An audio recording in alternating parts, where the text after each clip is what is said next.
show us your gloves. Gloves. Show us your goggles. Goggles. We're gonna wear goggles and gloves today because we're going to use hydrogen peroxide. And it's mostly safe, but we need to protect our skin. We also need some yeast and some warm water and liquid soap and food coloring. We're going to do our experiments in a big clear jar so we can see the reaction take place. Right, Elizabeth, put your goggles on and get the cup with the hydrogen peroxide in it. The hydrogen peroxide. The colors. Put some drops of food color in.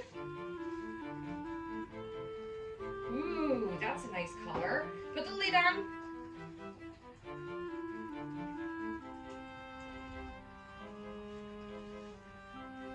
And give it a mix. Be very careful. Okay, we mixed our food coloring into the hydrogen peroxide, and now we're going to put our goggles back on, Elizabeth. Goggles on? Goggles. And we're going to pour it into the jar. Oh, sure. The peroxide. There we go. Nice and slow. Nice and slow. Pour it into the jar. Good job. When doing this experiment, it's a good idea to do it in a nice deep tray somewhere where you've got lots of space because it expands so much.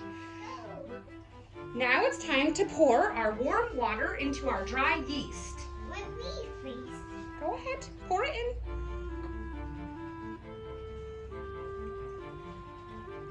Now mix it. Mix it. Give it a good stir.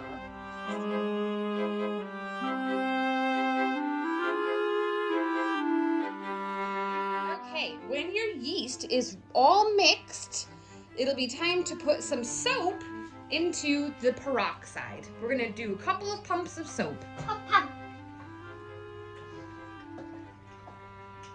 Okay, it's time for the exciting part. We're ready to add our yeast to our peroxide solution. Elizabeth, are you ready? Ready, steady, go! Wow! Look at that elephant toothpaste! Amazing!